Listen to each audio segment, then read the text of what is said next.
Hello guys, আসসালামু আলাইকুম। সবাই কেমন? আলহামদুলিল্লাহ, আমরাও ভালো আছি। আজকে উম, আমার টুনটুনি বায়না করছে লুচি খাবে, তো চটজলদি এই মাল্টি কুকারের মধ্যে লুচি ভেজে নিচ্ছি। প্রথমে ভয়ে ভয়ে ছিলাম যে মাল্টি কুকারে মানে লুচিগুলো ভাজা হবে কি না হবে না, আগে ট্রাই করি নাই। তো দেখলাম না, ভালোই দেখি ফুলকো ফুলকো হয়ে উঠতেছে। সুন্দর করে একটা ভাজা হয়ে গেল, নিয়ে নিলাম।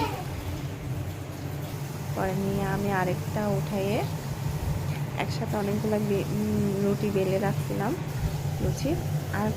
আরেকটা আমি মাল্টি কুকারে দিয়ে দিলাম তেলের মধ্যে। যদিও বা তেলের পরিমাণটা একটু কম হয়েছে, তেল অল্প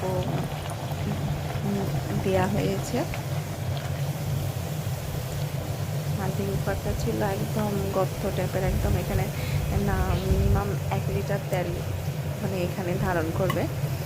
তো 1 লিটার তেল দিয়ে নেই, আমি অল্প কিছু তেল দিছি, দিয়ে অল্প তেলের মধ্যে রেখেছি। সুন্দর মতন আমার লুচিগুলো ফুলকো ফুলকো হয়ে উঠতেছে। একটু সময় নিছে, কিন্তু লুচিগুলো মশলা দিলে হয়ে যাচ্ছে। অনেক ভয়ে ভয়ে করছিলাম, যদি লুচিগুলো যদি ফুলকো না হয় তাহলে তো আমার মেয়ে খাবে না। ও ফুলকো ফুলকো হলে খুব পছন্দ করে, খুব খুশি হয় এগুলা দেখলে, খাওয়ার থেকেও বেশি। তো সবার কি অবস্থা, সবাই কেমন আছেন? অনেক দিন যাবৎ অসুস্থতা, তারপর গ্রামের বাড়িতে গেছিলাম শ্বশুরবাড়ি, আসার পর থেকে অসুস্থ অসুস্থ অসুস্থ, যার কারণে কোনো ভিডিও আপলোড দেওয়া হয় না। বাসায় ঝামেলা এই সেই সবগুলো মিলাই অনেক দিন গ্যাপ পড়ে গেছে। তো হঠাৎ করে ভাবলাম যে একটা ভিডিও আপলোড দিই।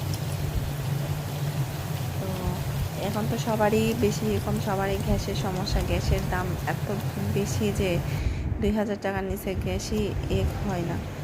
তো সেই জন্য আমি কী করলাম, যে হুটকাট করে গ্যাস চলে যায়, এমনিতেও প্রবলেম হয়ে যায়, যে মাল্টি কুকারগুলো অর্ডার করে দিই। ফার্স্টে একটা অর্ডার করছিলাম, পরে দিয়ে একটা ভালো লাগলো, তা অন্য পেজ থেকে আরেকটা অর্ডার করছি। তো খুব দ্রুত রান্নাও হয়, মানে সুন্দর মতন। আমার লুচিগুলো একদম ফুলকো ফুলকো রেডি হয়ে গেল। এই যে দেখুন কত সুন্দর করে, আমি বেশি কালার করি নাই। এই যে টুনটুনিকে দিয়ে দিলাম, আমার টুনটুনি ভাবছে মাংস দিয়ে